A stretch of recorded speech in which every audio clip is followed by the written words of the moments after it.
bolt na ganyan. Di ba marami kang ganyan? Nasaan na ba yung iba?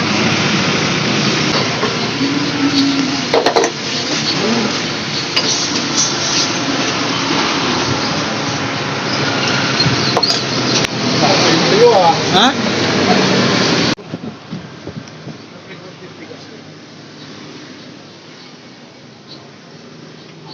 Hindi masyadong ginagamit. Hindi eh. Hindi masyado nagagamit yan sa naka-abili sa bahay. Palengke. Hindi masyado ginagamit, basta ginamit. Hindi niya rin kasi alam yun. Basta umandar yan. Okay na yan. Saan may kayo? Dati kasi ano yan yung sa battery kickstart. Bakit? Yan. Ano na daw? Sabi ni Kuya ano daw eh. Bakit? Ayun na yung...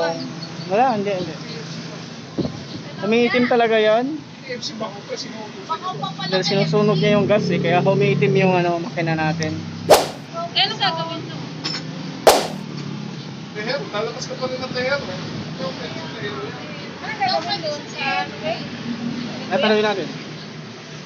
Ano na lang ang bibili ko? Ano na lang bibili ko? Jollibee.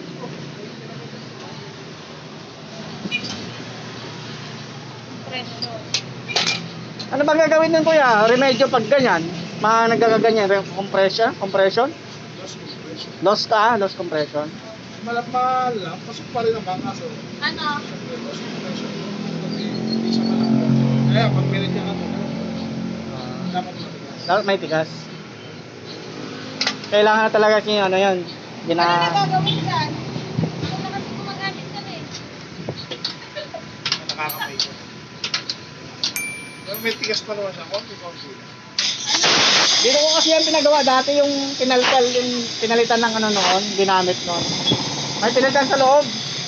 Dito ko na pinagawa yan noon eh. Oo. Trainer, wala na trainer. Hindi ko alam yung tawag doon. O kaya may pinalitan din na naputol sa loob noon. Ang ano niya, remedyo niya, mga tune up na rin, mga ganyan, compression. O may pinapalitan na piyesa dyan. Meron. Sa loob na yon. Mga piston ring, yung putol niya naman ang matanda. Matanda na. Piston? Piston ring, kuya. Piston ring. Oo, okay. Piston ring daw. Hindi pwedeng sakyan ng mga ano. Kasi si ano? Hindi pala ikaw nagamit ito. Hindi pala ikaw. Bumili ka ng bago eh. Sama ka na. Pangmalayuan, hindi na kasi pa pwede yung pangmalayuan. Mabilis ng ano, uminit ang ulo niyan. Tapos na tayo nagpa-tune up.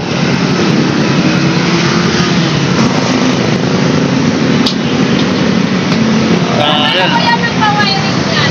Yung sa ano? Yan, punta lang kayo dito sa moto garahe. Battery operated. Sa may anong highway lang to, dito sa may Battery operated. Mulawin. Ha? Mulawin pala na Mulawin. Pwede po kayo dito pumunta at magtagya dito sa moto garahe. Makikita natin dito. Hindi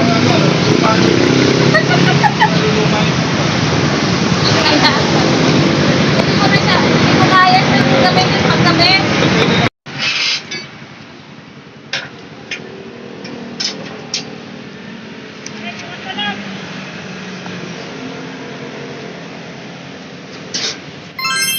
Yun, tapos na tayo. Makauwi na tayo mga kaibigan.